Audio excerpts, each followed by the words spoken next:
Let's talk about these games briefly. Current side and total markets. Detroit, a 6-point home favorite, total 54. Seattle, a 3-point home favorite against Houston, total 41. Femi said it to end last hour. I agree with him. If this were on Sunday 4 o'clock, Sunday night, this is the best game of the day.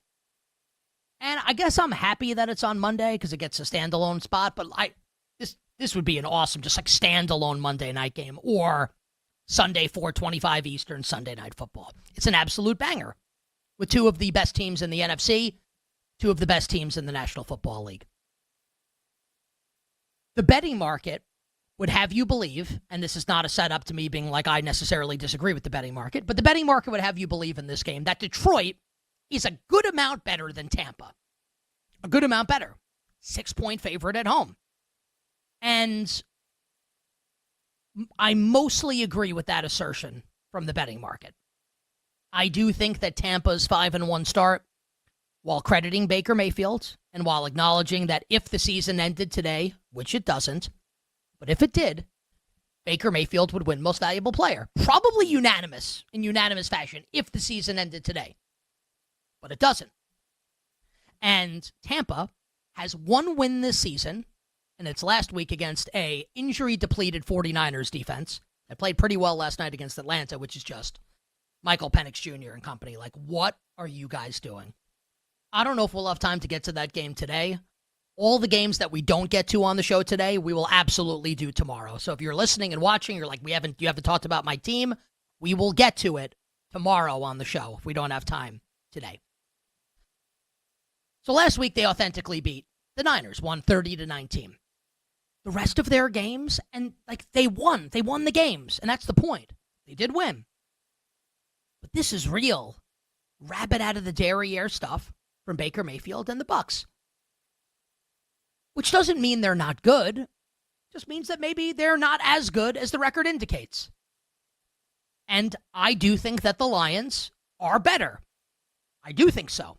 I think that if you put them on a neutral and play a game to decide who goes to the playoffs or who wins the whatever, I'd absolutely bet Detroit. I think Detroit would win that game. But this setup tonight is really, really interesting. With all the Lions' injuries in the secondary, Brian Branch is suspended. Terrion Arnold's out. DJ Reed's out. Kirby Joseph's out. Avonte Maddox is out. And now, Emeka Egbuka's playing. And I would guess, so it's a hamstring injury for Egbuka.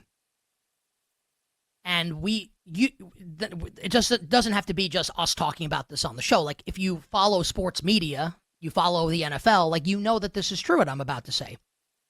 Hamstrings are tricky. If you re-aggravate a hamstring injury, you're done for a while.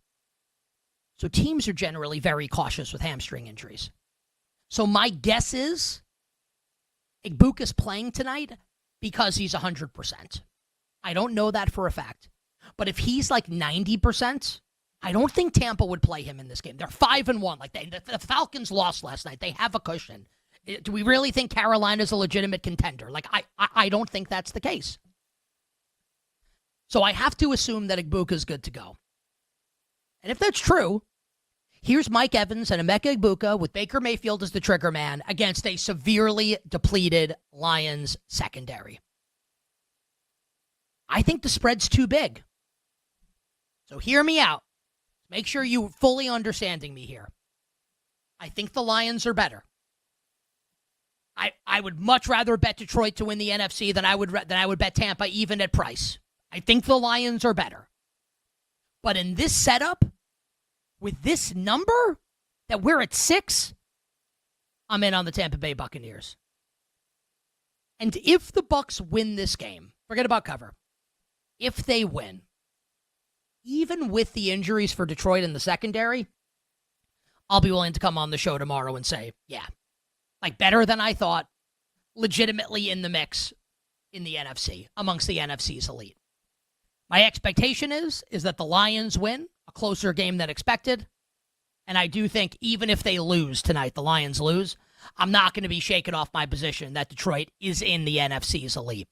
So Tampa, you've got a shot to get in there based off tonight's performance. Detroit, I think, is in there no matter what. I think it'll be a closer game than the betting market expects. You bet on this Monday. As for Houston and Seattle, I think the Texans are really fascinating. 0-3 starts of the season, and they clawed out of that hole a little bit with back-to-back wins heading into the bye against whatever funhouse mirror version of the Baltimore Ravens they played and the brutal Tennessee Titans. But you beat who's on your schedule. And they did beat those two teams, and they looked really good in doing so. Now, the Texans with the chance to get back to 500 in the AFC South and in the AFC playoff picture. But it is a tough task on the road in Seattle. Now, I'm pretty excited to see the Texans' rookie skill position players tonight coming out of the bye. My guess is that Woody Marks operates as the number one running back, and that you see way more Jaden Higgins and Jalen Noel, the two rookie receivers out of Iowa State. Especially with Christian Kirk out, my guess is that Jalen Noel is going to play a lot in the slot tonight. And can this injection of youth in the Texans' offense, coupled with an excellent Texans defense, can it give the Texans a ceiling that I didn't see prior to the season starting? My sense is the answer to that question is going to be no. I don't like this Texans offensive line. And the last we saw the Seahawks defensive front, they were pummeling the Jacksonville Jaguars and pummeling Trevor Lawrence. Which, to be fair, the Los Angeles Rams did yesterday in London as well. But still, it was a great performance by the Seahawks defense. And maybe I won't feel this way in a couple of years. Maybe I won't even feel this way tomorrow.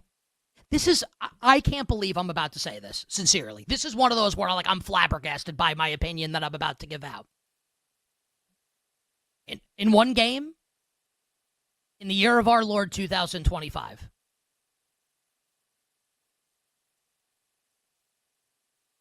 I'll take Sam Darnold over C.J. Stroud. I'm you can't see my foot under the desk here, but it's twitching. That was tough to say. But I mean it. If the Texans win this game tonight, and we'll finalize our bets at the end, but if the Texans win, we're going to have a really, really interesting and fun conversation about their upside tomorrow on the show. Can they catch the Colts?